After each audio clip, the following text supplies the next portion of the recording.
더불어민주당 청주시 서원구 출신 오재세 의원입니다. 박근혜 정부의 두 가지 큰 실정이 뭔지 아십니까? 우리 부총리님?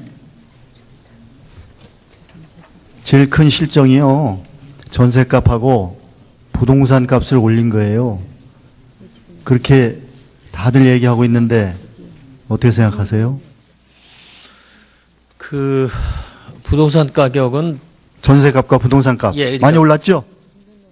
전세 굳이 저희가 언제냐라고 하면 2011년도에 많이 올랐습니다. 전세는.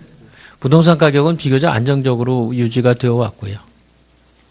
그래서 2012년이 지금 언제 박근혜 정부 아닙니까? 2011년이고요. 11년에 박근혜 많이 정부는 올랐습니다. 2013년부터입니다. 11년 이후에 지금 계속해서 오르지 않았어요? 올랐는데 그 오른 그 폭이 물론 오른 것 자체는 저희가 뭐 참 이것에 대한 대책을 마련하려고 여러 번 했습니다만 오른 폭이 그렇게 급격하게 된 것은 아니다. 전세 안 사시죠? 모르시지 뭐. 안 사시는데 어떻게 하시겠어요? 월세를 살았습니다, 제가. 요즘에 안 사시잖아요. 예, 제가 국회의원 관두고는 다시 들어왔습니다. 그 다음에 또 하나 실정은 정부 부채와 가계부채가 급속도로 엄청나게 늘어났다는 겁니다. 그거 인정하십니까? 예, 정부 부채도 늘고 가계부채도 늘고 예, 그렇습니다. 네, 그러니까 박근혜 정부는 빚내서 집 사라. 그 정책이 유일한 정책입니다. 그래서 그 두 가지 다 빚을 늘리고 집값을 올린 것, 그것이 박근혜 정부의 경제정책인데 둘 다 엄청난 실정을 했다. 이런 말씀 드리고요. 인정하시죠? 결코 그 빚내서 집 사라 하는 정책이 아니라는 말씀을 다시 한번 드리고요. 가계부채가 늘어난 것에 대해서는 저희도 굉장히 많은 이제 걱정도 하고 대책을 세워야 된다고 봅니다. 정부 부채는 물론 저것도 국가 채무라는 게 늘어나는 것이 결코 그 자체로만 봐서 바람직한 일은 아니겠습니다만은 지금도 거시경제 세계 각국이 한국이야말로 국가 부채를 좀 더 늘려야 된다는 거를 얘기를 하고 있습니다. 저희가 그러겠다는 것이 전혀 아니고요. 그래서 그건 다 그와 같은 또 사정이 있었다는 말씀을 드립니다. 그런 인식 때문에 국가가 위기에 처해 있다. 아일랜드 사태나 미국 서브프라임 모기지 사태나 전부 다 부채로 집을 샀다가 부동산 값이 떨어지면서 그 경제가 망한 겁니다. 우리나라도 금리가 오르거나 집값이 떨어지면 곧바로 경제 위기에 처합니다. 그런 폭탄을 지금 안고 있다. 국민들은 다 걱정하고 있는데 부총리님만 걱정 안 하시고 계시는 거예요. 제가 걱정을 안 하는 것이 아니고요. 가계부채 문제는 저희가 그래서 자꾸 대책도 내고 그러는 것입니다. 가계부채가 얼마나 많이 늘어나는지 아세요? 지난 네, 많이 늘어났습니다. 정부 부채와 가계부채가 지난 3년 동안 600조가 늘어났습니다. 그 정부와 가계가 빚이 600조 늘어날 동안에 대기업은 자산이 700조 늘어났습니다. 정부와 가계가 빚더미에 올라앉을 때 대기업은 엄청난 돈을 산에 유보하고 있다 하는 게 이 정부의 경제정책의 실결과입니다. 인정하시죠? 조금 전에도 말씀드렸다시피 다 그 상황이 다른 것이 있습니다. 가계부채 문제는 저희가 걱정을 한다는 말씀을 드리고요.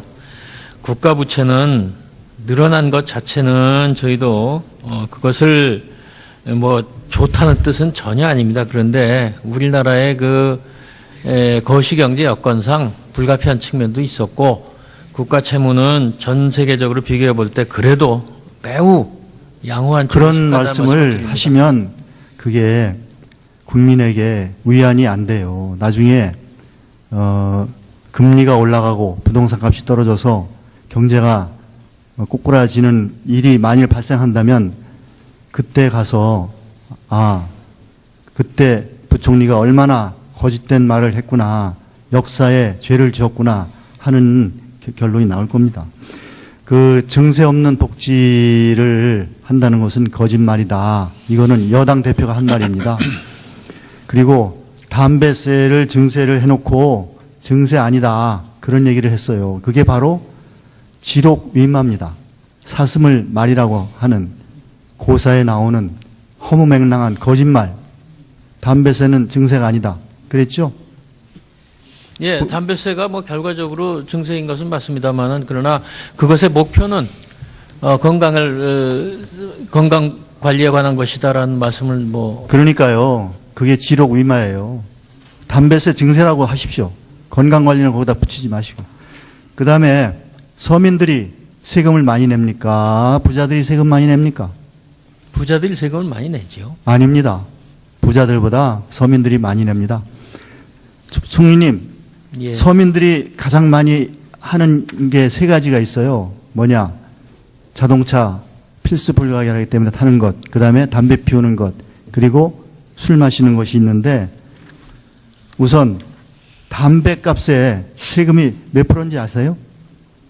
뭐 세금 및 부담금이 굉장히 많이 붙습니다. 73%가 세금이에요. 어느 세금이 세율이 73%인 세금이 있습니까? 그것은 4,500원 중에 3,300원이 세금입니다. 73%가 세금이에요. 담배값이. 그 다음에 휘발유. 세금이 몇 프로인지 아세요? 휘발유에는 세금이 63%입니다. 어떻게 세금이 73%, 63%씩 세금을 매기는 그런 세금이 있습니까? 그 73%라는 것이 각종 부담금이 많이 포함이 된 것은 아니, 여하튼 결론적으로 담배값이 세금이 73%, 휘발유 값은 세금이 63%예요. 어떤 거에 이런 세금을 매깁니까? 의원님, 그것이 국제적으로 보면 그래도 상대적으로 낮은 편이다 하는 아니, 말씀드립니다. 이렇게 세금 매기는 나라가 어느 나라에 있어요? 담배는 저거 이상의 엄청나게 많은 세금이 어느 나라가 있습니까? 영국이든 캐나다든 유럽의 대부분 나라가 우리나라보다 훨씬 많습니다. 또 휘발유는요? 휘발유도 산유국이 아닌 나라들은 상당히 높이 맞추고 있고요. 휘발유 저 세금이 여하튼 휘발유, 담배, 술은 맥주 53%, 소주도 53%가 세금입니다. 이렇게 서민들이 70%, 60%, 50%의 세금을 내고 있어요. 이렇게 낸 세금이 서민들이 내는 세금이 얼마인지 아십니까? 서민들이 내는 담배, 유류, 주세가 전부 다 합쳐서 40조입니다. 법인세가 45조. 술과 담배가 어떻게 서민들만 소비를 하시겠습니까? 90%가 서민 아니에요? 대한민국의 서민이 90% 아닙니까? 10%가 부자지요. 90% 서민 아닙니까? 그걸 그렇게 말씀을 하신다면 뭐 제가 아니 서민이 몇 프로입니까? 저 소비세라는 것은 전 국민이 다 내는 거 아닙니까? 맞습니다. 잘 사는 사람 10%고 대한민국의 90%가 서민이죠. 대한민국의 부자가 90%입니까? 의원님 그리고 우리나라가 부자와 서민으로 이분화되는 나라는 아니라고 저는 생각을 합니다. 아니 실제로 이분화돼 있지 않습니까? 상위 10%가 부자고 상위 10%가 소득의 45%, 상위 10%가 재산의 60%를 가지고 있는 나라 아닙니까? 부의 불평등이 심화되어 있는 나라인데 어떻게 그걸 구분을 안 할 수가 있습니까? 현실인데, 사실인데. 저는 그래서 중산층도 상당히 있다고 생각을 합니다. 중산층도 서민이에요, 다. 그래서 서민이 내는 세금이 이런 담배세, 유류세, 주세 40조, 부가가치세 54조 해서 서민이 약 100조의 세금을 내고 있고요. 부자들이 법인세 45조의 80%, 소득세 60조의 80%는 부자들이 내는 세금이에요. 그래서 법인세는 부자들이 36조, 소득세는 48조, 합쳐서 84조, 거기다가 또 한 10조 정도 종부세, 또 상속증여세 해서 부자들이 내는 세금이 약 90조고요. 서민이 내는 세금이 110조입니다. 그거를 모르시고 서민들 보고 세금 안 낸다고 하시지 마세요. 서민들이 부자들보다 더 세금을 많이 냅니다. 저는 서민들이 세금을 안 낸다고 아니, 정부가 그러니까 아무것도 얘기한 적이 없습니다. 예, 얘기 많이 하셔요. 그래서 저는 서민들이 110조 내고 부자들이 90조 내는 게 아니라 부자들이 110조 내고 서민들이 90조 내야 된다. 이게 맞다. 거꾸로 돼야 맞다. 이렇게 생각합니다. 동의하십니까? 지금 의원님이 지적하신 그 분류가 어떻게 그게 되는 것인지 사실이에요. 사실을 사실대로 얘기하시면 됩니다. 예, 저도 사실을 지금 사실대로 말씀을 드리. 하여튼 뭐 그 정도로 하고 이 정부의 성격이 그러시니까 너무 고집피지 마시고 내년도에 세법 개정안을 보겠습니다. 정부가 낸 세법 개정안은 3천억 증액한다고 그랬는데 이거는 뭐 증액 안 하는 거와 다름없습니다. 우리 민주당이 낸 세법안을 보면 부자한테 세금을 더 걷자. 그래서 법인세 500억 초과에 25%, 또 5천억 초과에는 2% 더 인상한다. 소득세도 5억 원 초과에 41% 상속 증여세에서 우리는 5년 동안 23조를 증액하는 안을 냈습니다. 이렇게 해야 맞아요. 이렇게 하시겠어요? 제가 뭐 누차 말씀드렸습니다마는 지금 법인세율을 인상하는 것은 옳지 않다 이렇게 생각을 하고요. 법인세가 과연 부자가 내는 세금이냐에 대해서는 그러니까요. 학자들이 그렇지 않다고 얘기를 하고 있습니다. 지금 법인세 각국 얼마씩 걷고 있는지 보겠습니다. 지금 각국의 법인세율 보시면 우리나라 24%입니다. 미국은 39%, 일본 32%, 영국은 20%, 프랑스 34%, 독일 30%, OECD 평균 25%입니다. 우리나라가 영국을 빼고는 우리나라가 제일 낮아요. 미국이나 일본이나 프랑스나 다 30% 돼요. 근데 우리만 지금 24%예요. 저게 우리나라가 많이 걷는 게 아니에요. 적게 걷고 있어요. 근데 뭐가 우리나라 많이 걷고 있다고 말씀하십니까, 부총리? 의원님, 법인세의 실제 부담은 저기 말씀하신 저런 법적 명목세율만 가지고 보기는 참 어려운 측면이 있습니다. 그런데 다른 나라들은 또 우리보다 낮습니다. 자, 저기 지금 OECD 평균 25%라고 그러지 않습니까? 의원님 자료에 우리나라하고 큰 차이가 없다는 것이고 문제는 다른 나라들은 지속적으로 낮출 계획을 지금 뭐 이렇게 발표를 하고 있다는 말씀만 드립니다.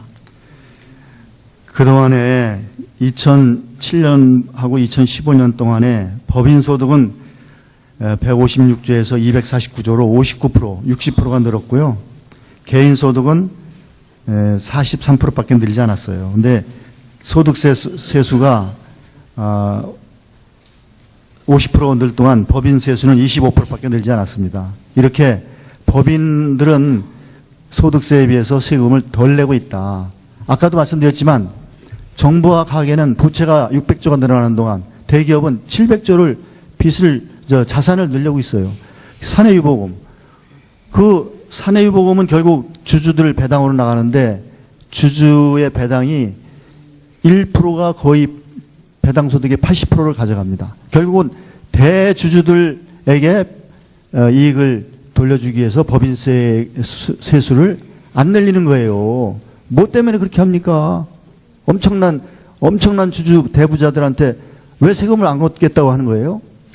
의원님, 저기 말씀하시는 우선 사내유보가 다 배당으로 간다는 것은 좀 아닌 것 같고요. 700조 그다음에 가계와 세금으로 정부가 말씀을 600조를 드리면 빚을 저 안고 배당 있을 때 소득은 다 소득세의 대상입니다. 소득세를 다 걷습니다. 아니 법인이 가지고 있는 거 법인세 소득세는 38%인데 법인세는 22% 아니에요. 법인이라는 이름으로 해놓으면 소득세를 법인세로 돌리면 세율이 22% 떨어지잖아요. 그 법인의 대주주가 바로 그 사장 아닙니까? 결국은 사장이 이익을 갖는 거예요. 법인의 주인은 주주 아닙니까? 의원님, 다시 말씀드리지만요. 저 22%를 띄고 남은 것을 다 배당으로 한다고 했을 때 그 배당 소득은 종합소득에 합산이 돼가지고 그 말씀하신 38%의 세금을 또 내게 되어 있습니다. 그러니까 법인세에서 거두시라고요. 법인세도 거두셔요. 그러니까 지금 법인세를 걷고 있지 않습니까? 아니 더 거두셔야 된다는 거예요. 그리고 법인은 그 개인 소득이 아니라고 그러는데 그 법인의 주인이 누굽니까? 결국은 대주주예요. 그 개인이에요. 그것도 결국은 개인이죠. 그 법인이 뭐 오제세 겁니까? 그 의원님 말씀대로 오너들에 대한 어떤 그런 것은 또 다른 것을 할 수 있겠고요. 대주주 오너 플러스 대주주가 지금 뭐 대기업의 대주주 배당을 어마어마하게 받아가지 않습니까? 우리나라는 비교적 배당률이 낮은 것으로 알고 있고요. 다시 말씀드리지만 낮아도 배당 소득은 몇백억씩 다시 몇백억씩 소득세를 내야 가져가는데 됩니다. 거기서 좀 세금 좀 더 내고 가져가면 안 됩니까? 그렇게 되면 소득세가 줄어들겠지요, 또. 아니 그래도 법인세를 더 거두시라고요. 왜 안 저는- 된다고 하십니까? 저는 그래서 우리가 법인세의 본질에 대해서 좀 다시 생각해 봐야 된다고 보고요. 그래서 지금 현재로서는 법인세를 올리는 것이 합당한 정책이 아니다는 것이고, 다시 말씀드리지만 대부분의 경우 법인세라는 것은 소득재분부에 직접적인 영향이 크지 않다는 것으로 되어 있습니다. 소득세가 영향이 큰 것으로 되어 있고요. 결론은 부자 증세를 해달라 하는 말씀을 드리겠습니다. 이미 소득세는 상당히 증세를 했다는 말씀을 드립니다. 오재세 의원님 수고하셨습니다.